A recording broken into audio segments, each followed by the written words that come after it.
Hey besties, how you guys doing? So I made a video the other day talking about Africans and how we are very successful when we come to a foreign country or travel abroad. And someone commented on the video that Africans will be everywhere except their country. And I was kind of taken aback by that. I decided to check the person's profile and I noticed that the person was actually Black African, and I was shocked because this is coming from a Black African or an African American, which, of course, from the name, you're African. You cannot deassociate yourself from your roots.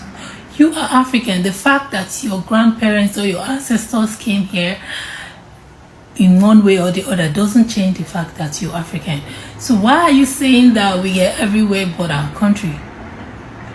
I have Black American friends or Black African American friends, and they identify as African.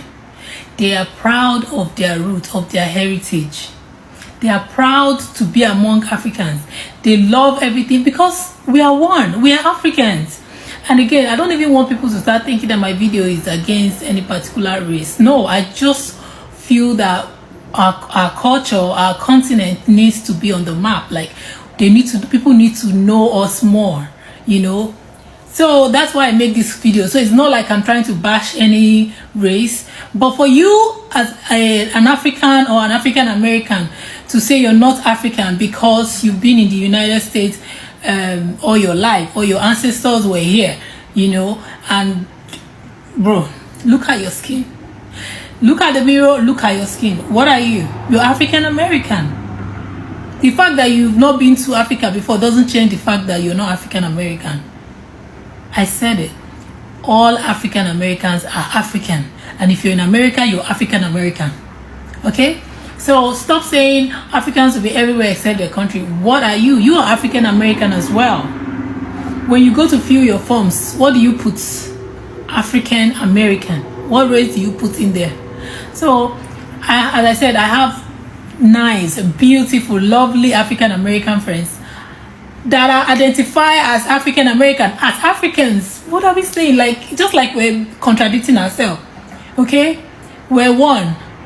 We are one. African Americans are Africans. Okay? And any African that moves to Africa, see me now. Any African that moves to America is also African American once you become a citizen. Period. A grand rising kings and queens, welcome back to my YouTube commentary. Thank you so much for tuning in. And today I'm going to talk about something. Black people around the world, Black Americans and Africans, the stars are aligning. We are now uniting, and this is the worst fear of the system. Now, before I continue, allow me to tell you something. You have been asking me, why am I talking about Africa? Why am I not talking about things that are happening in Africa? I have a new channel called Neo Africa. Neo Africa, the one I have right here. Go there. I have a lot to talk about Africa. What is happening in Tanzania? What is happening in Uganda? What is happening in Kenya? All around Africa, it is happening there on New Africa. Make sure you pass there. Now, let's continue. When Black Americans and Africans stand alone, the system feels comfortable because they want us to be quiet.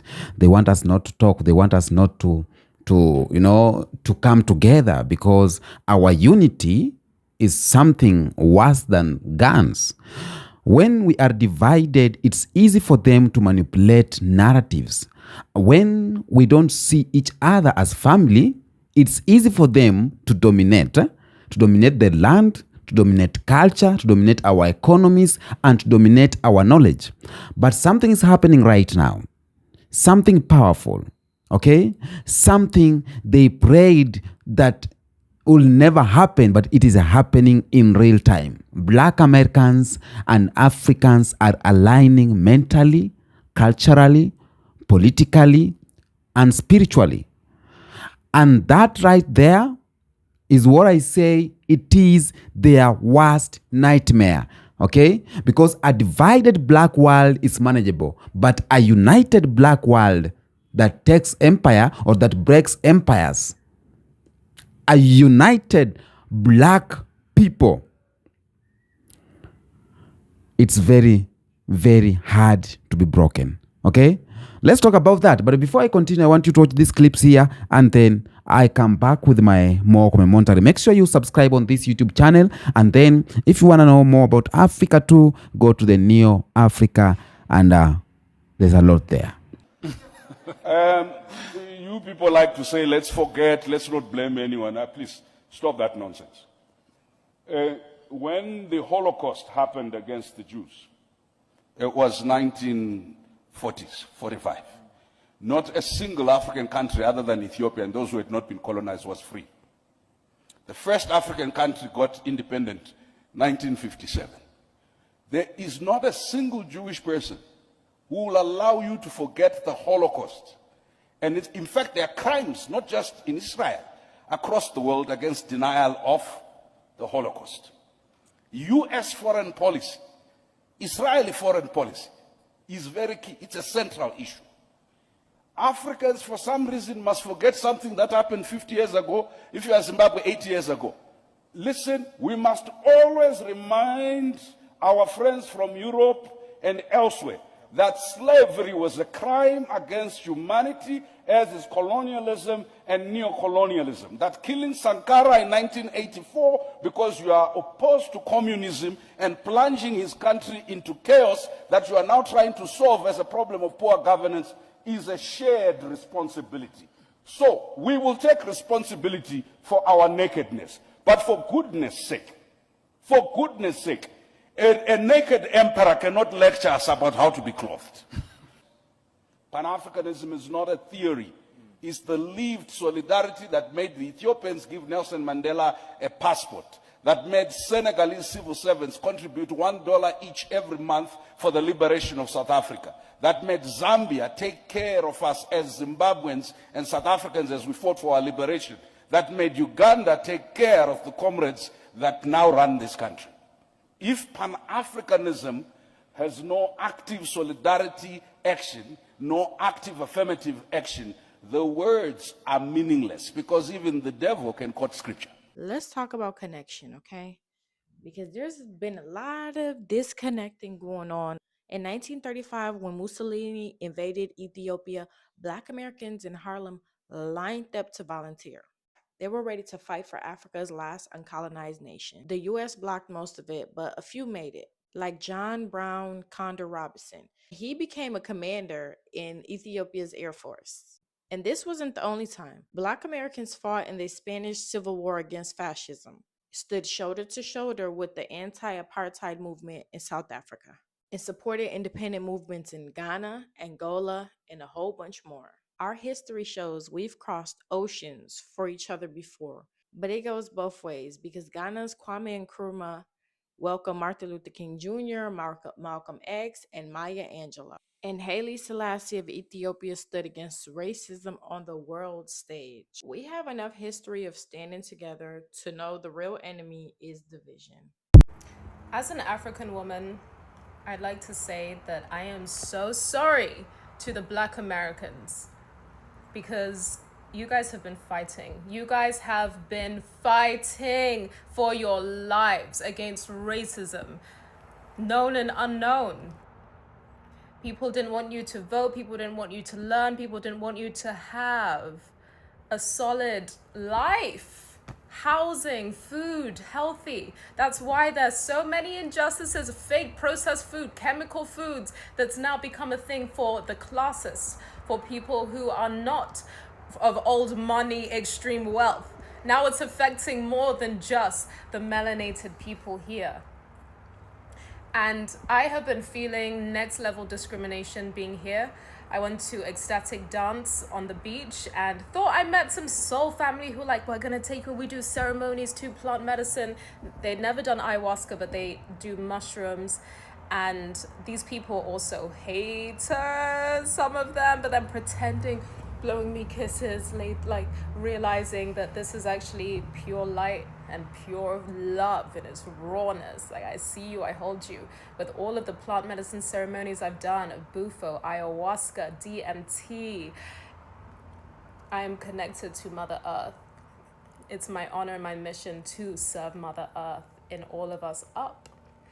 So I understand. But recently they told me, they were like, you can't come because I'm just too honest. And I'm learning that not everyone is able to hold my honesty, my authenticity, even though they may be drawn to it, they are not able to appreciate it because they haven't done the work necessary for them to honor what it means to be authentic and real, true. Just, I don't care, this is me. I don't care if you're going to judge me. I'm not going to be fake for you. This is me.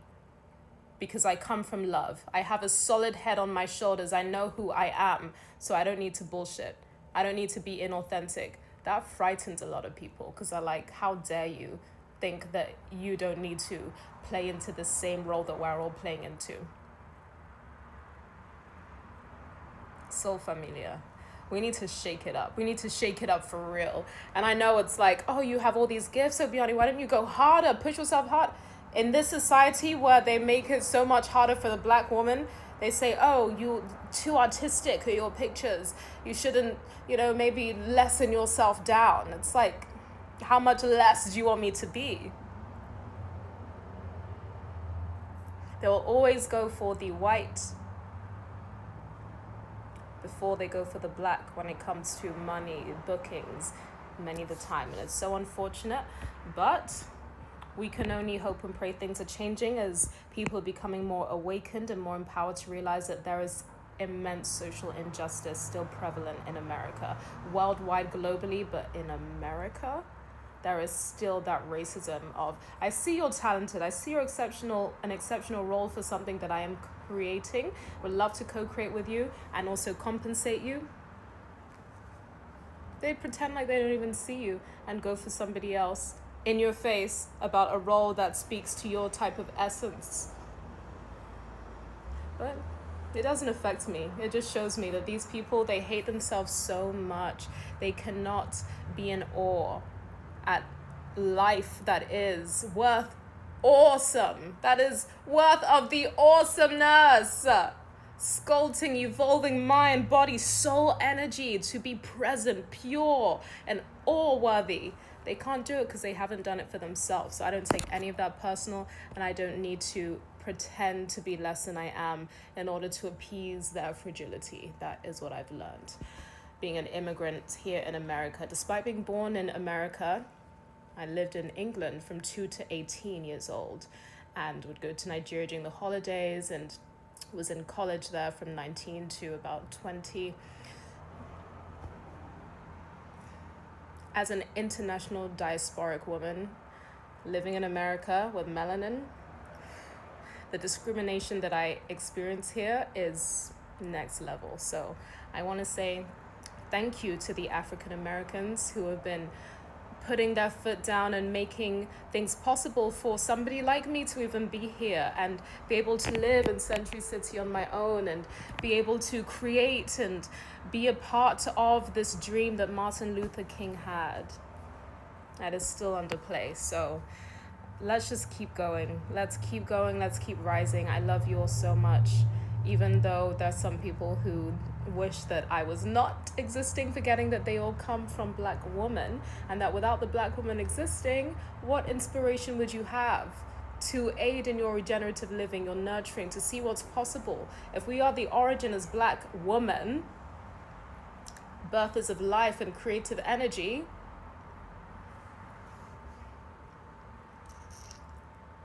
you can't get rid of us. You need to find room in your hearts to honor us and pay us. Because enough has been enough. We've been suffering for far too long, and I am so done with it. But I just want to say thank you to the African Americans. Sorry and thank you. Sorry because people like myself believed the lies that were told on the media, showing you to be ghetto, showing you to be unkempt and uneducated, when it was all done as a tactic for more division, for more oppression into you, when you guys are epic, awesome. You've been pioneering the way for freedom for so long, and so for that I thank you and love you so much. This is a message to all my black people. How many times do we have to be shown that we need to unify and work together to really build something beautiful for ourselves. How many times do we have to be shown that what these people are putting out, like all the propaganda, all the stuff that these white people saying, like, shoot, you even got the Bible, for instance, but I don't even want to go there. How many times do we have to stop being spoon-fed some BS before we wake up and realize, oh, it's BS? Like, what? How come we can see all these other races? You got Indians, you got Chaldeans, Arabs, Chinese, Mexican. You got all these other minority communities. When we're talking about minority, but the real minority is the white people. How do we have all these examples of people that work together and build beautiful communities? You want a nice big home? A lot of their families work together to build that nice big home, and they split the cost and they do all of that good stuff. Why do we have all these examples to still sit here and be dumb saying, oh, well, I got to do it on my own. I can't help that person up because then they might take from me. And then that's another part. Why do you think you got to take from your own people? I know it's all about the environment that you raised in, but you got to be more than a product of your environment. People look up to all these Kobe's, the Shaq, the LeBron James. You look up to all these athletes and be like, oh, I want to take care of my family. I want to take care of my family. Like, let me get like that. I'm going to make sure everybody good. Why do you have to have that mindset when you get the money and you can't have it right now? Why can't you build each other up instead of waiting to try and build somebody up? Because in all reality, the only thing money does is really highlight how you are as a person right now. And if that's not the type of person you are, that's not the type of person you're going to be. And sometimes if you want to be that person where, okay, now I got it, so I'm going to just give it out, you ain't even making any smart moves with that. People get so much money and they go broke so quick because they making dumb financial decisions. As a people, we have been oppressed for way too long, spoon-fed a lot of BS, and we know it's BS. That's what's even worse. We know it's some garbage, but we still eating. I ain't even gonna say we, because I ain't on that. But you still eating it, bro. Like, don't it get tired eating shit? Don't you want to throw up? We can't have all these examples of all these other communities giving us the blueprint on how to make it work and how to make it. And then we sit here and wonder, like, well, why ain't nothing going right? Why is it always like this? Because, nigga, you ain't doing the work. Because you're continuously taking from your own people. Because you feel like you can't let the next man be better than you. There is more than enough to go around. They make money out of thin air, bro. Thin air. And you think it's not enough. It's not enough to go around, but we got all these examples from all these other communities on how their families are thriving, how they have stores. You got the Asians that own all like the hair supply stores. You got the Chaldeans and Arabs owning the gas stations, the liquor stores. Indians got a lot of food markets and stuff like that. And what do black people have? We have the ability to influence the culture, right? Are we only going to be the influence and not be able to provide for our influence? We influence different hairstyles. We influence different food. We influence different types of things like the liquors and all that. But we can't own the stores? Like, this don't make sense, bro. We have to do better as a people. Because it's too evident and too obvious when you have the blueprint in your face. All these communities are doing one thing, and they're doing this one thing, what? Together. Oh, Oh my God. Am I really putting something new out here? They're doing it together, bro. And imagine if we all came together, because we got this issue with, I'm going to tell you, these white people over here thinking they superior, and they are the majority. They're not. And that's the problem. They think, and they have everybody else thinking that they are. But, bro, we all came together. Now what? I think, aren't they less than 10 or 2%? You know, they are so low of a race, but so high in confidence and misinformation that we just eating it up. Nigga, how can you keep eating it up? I don't.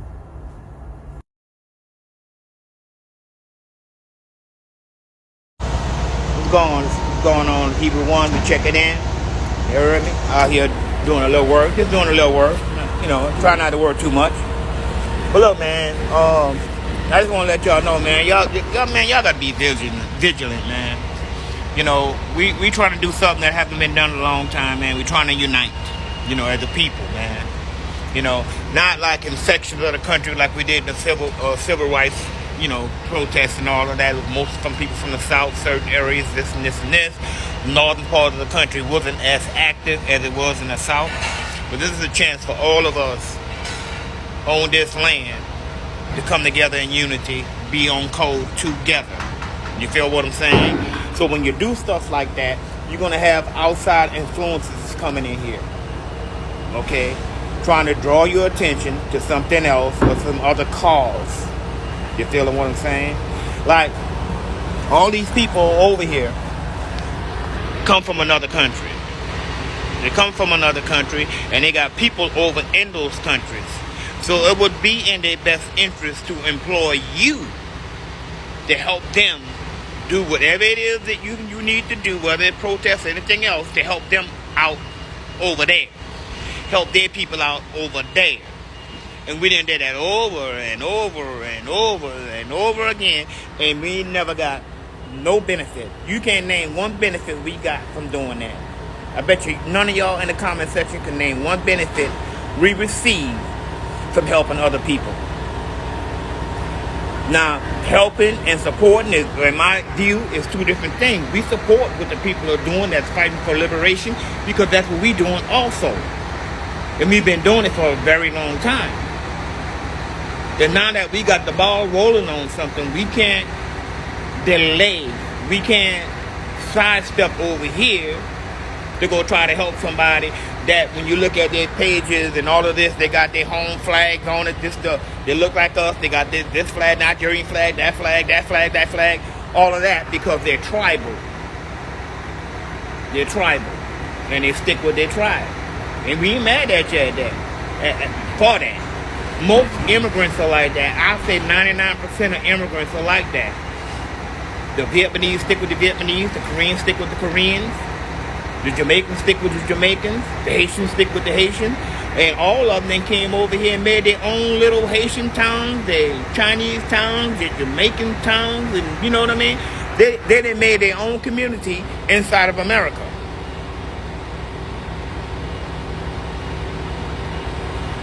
And the only time they're chucking jive at us is when the government throws them inside of our little total community and gives them loans, and they can get stores and all of this kind of stuff, and their merchandisers.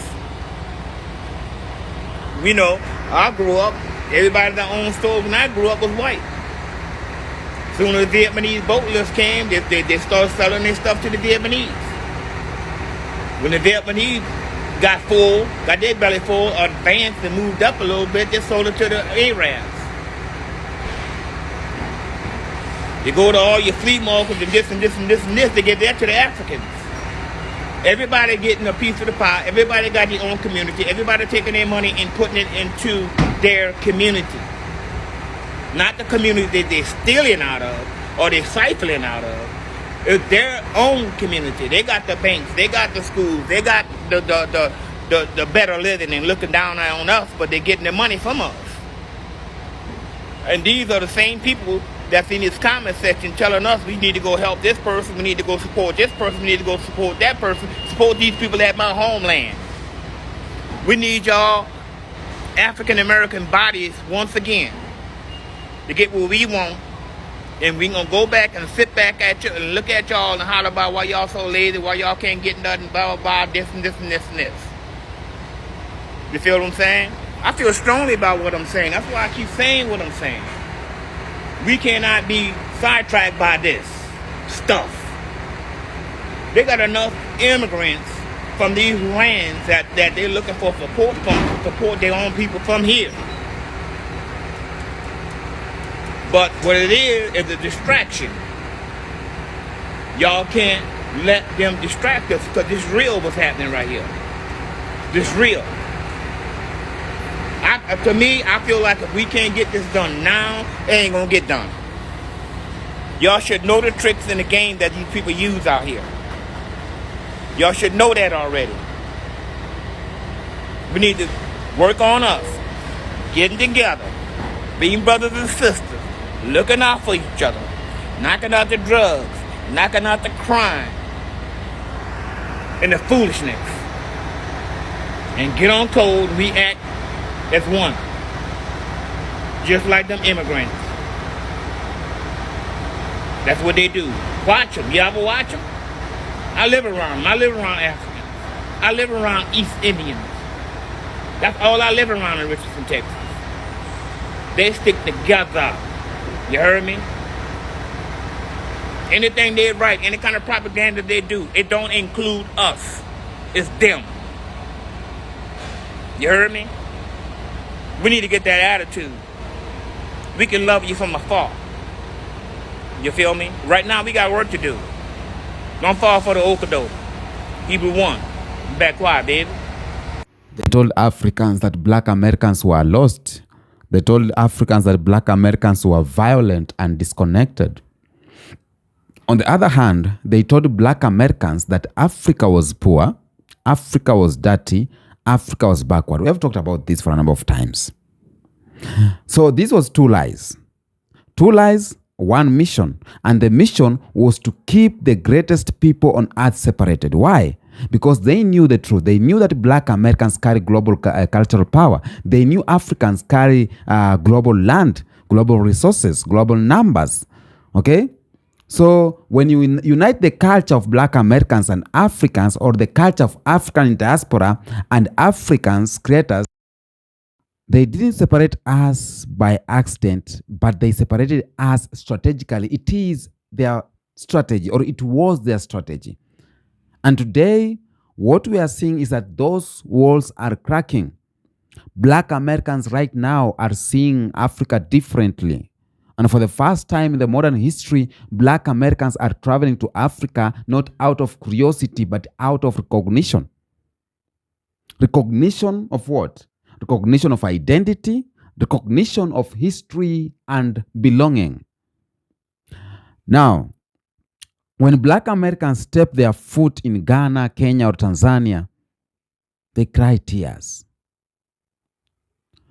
Anyone who is not a black American or a Jamaican won't understand why are they crying tears.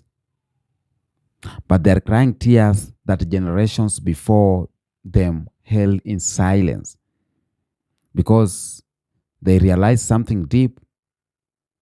In their heart, they know that they were never homeless. Okay?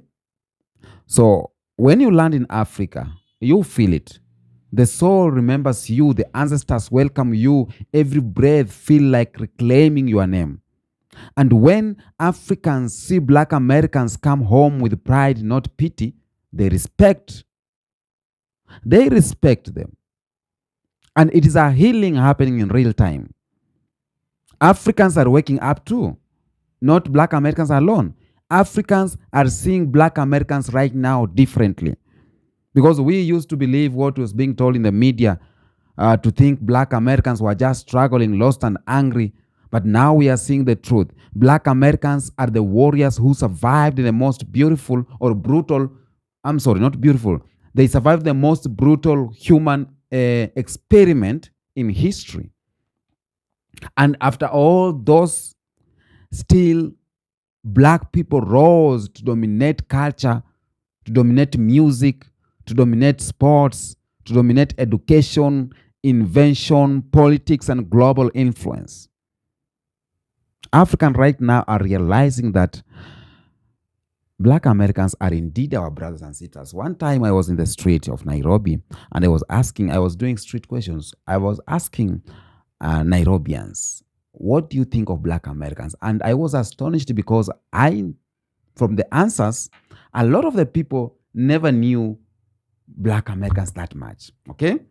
What they knew just about Black Americans are those on the movies. So if you know only those on the movies, the Hollywood, and then you're going to buy a lot of stereotypes because how Black Americans were being portrayed on the movies back then is they are criminals, drug dealers, and etc., etc. Okay?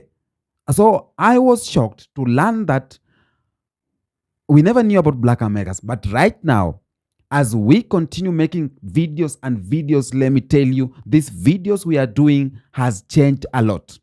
Right now, Africans, Nairobians, Kenyans, Ghanaians, Ugandans, Tanzanians, they know a lot of Black Americans courtesy of Kenyan Beast, courtesy of African Streamline, courtesy of Eugene Doc Stories, courtesy of Kenyan Explorers, courtesy of Twins Hangout. We ain't doing something that is not worth it. I am a Pan-African, and trying to talk about each and every Black person is what I do. Is what I do for a living, if you have. So it has a lot of impact. Whether you like it or you don't like it, what we are doing has a lot of impact in creating the. I'll say this. What we are doing right now, it has created a lot of fear in the entire world because they fear this alignment. Okay? And they know this alliance is very dangerous to the world systems because together we bring money plus land.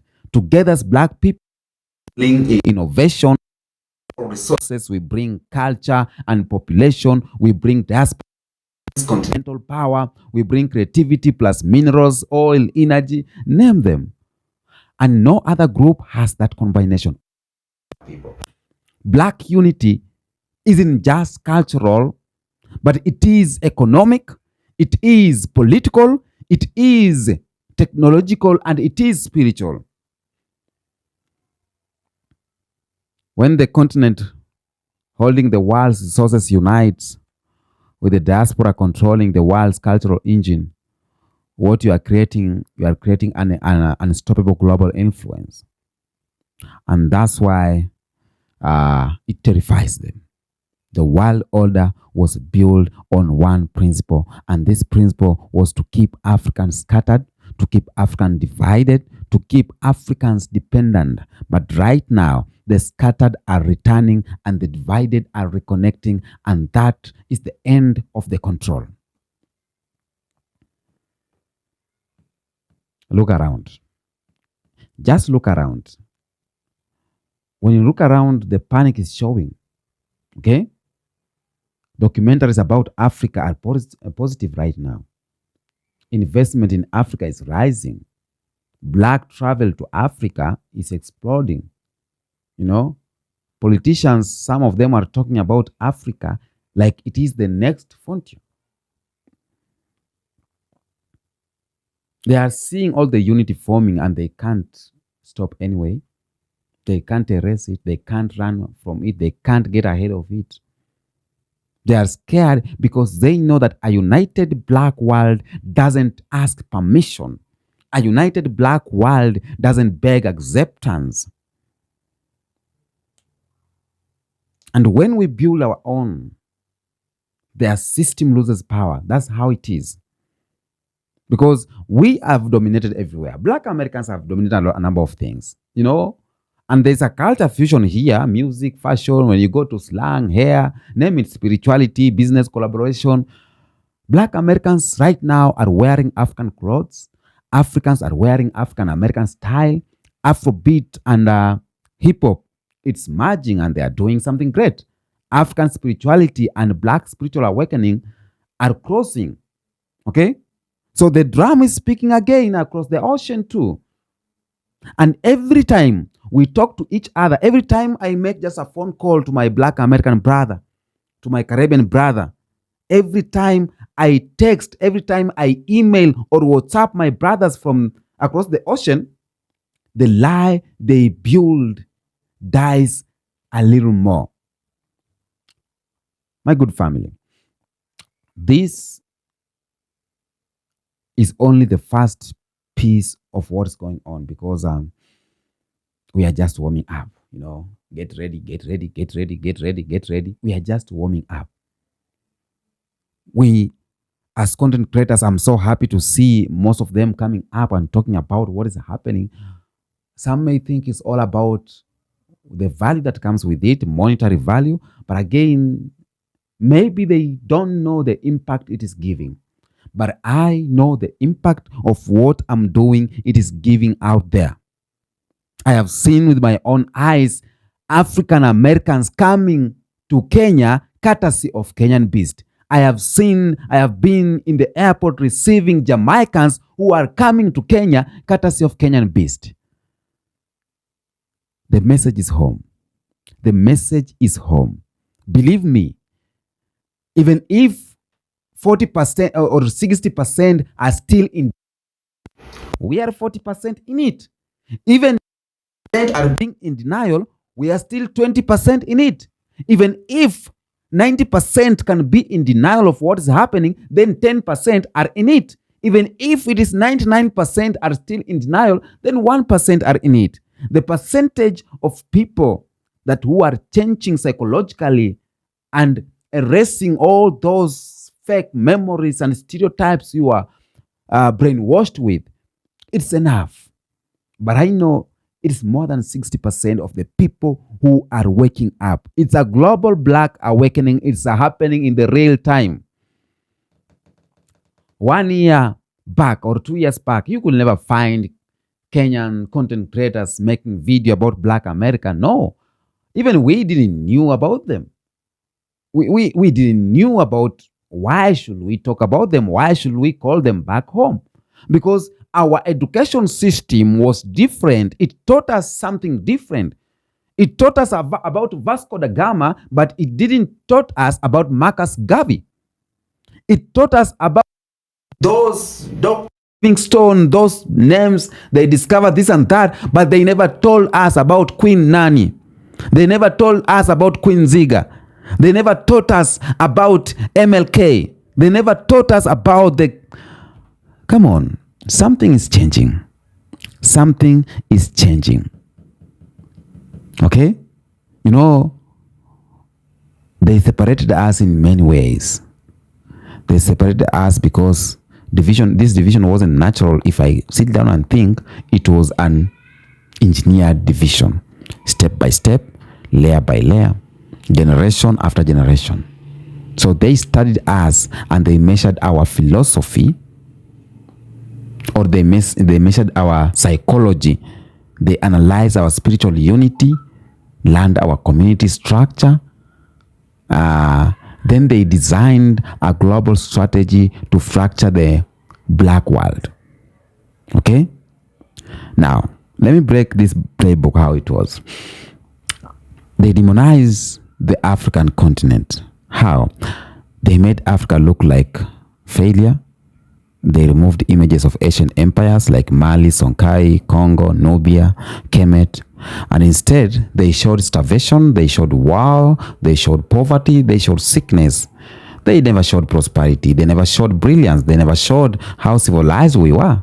So Black Americans who will say, why will I go to them? Even up to now, there's some Black Americans who are still in denial. And I understand. I understand. Even Africans, we still have Africans who don't know what are we talking about. Number two, they demonized Black Americans. Media portrayed Black Americans as criminals, violent, hopeless, etc. You all know that.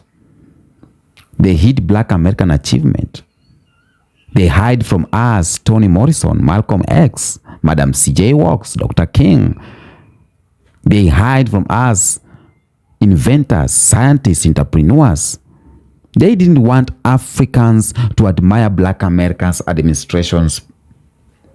They didn't want that one, okay? So they created fear and confusion. And this fear and confusion built distance, okay? So Africans will say, that's not our fight. And Black Americans will say, they don't care about us, okay? They used education as a weapon.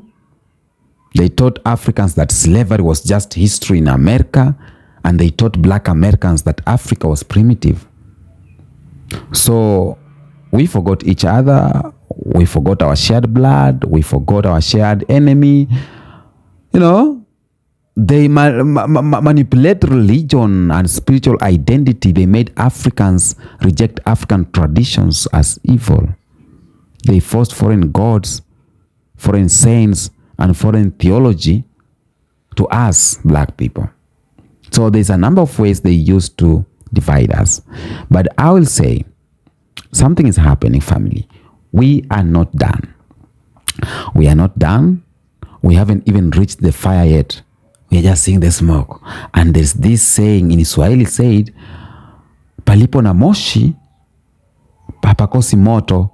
When you see smoke, you are certain sure there is fire. Even if that fire is not now, there will be fire. You get me? Right now, it's just smoke. Okay? So they fear Pan-African, and they fear how Gen Z is finishing what our ancestors began. They fear the rise of African diaspora cities and economic zones. They fear why African leaders fear Black unity. You know, because Black people are the blueprint. And for the next 10 years, let me tell you, we will see a bigger shift here. That's all I have to talk about today. Until next episode, peace out.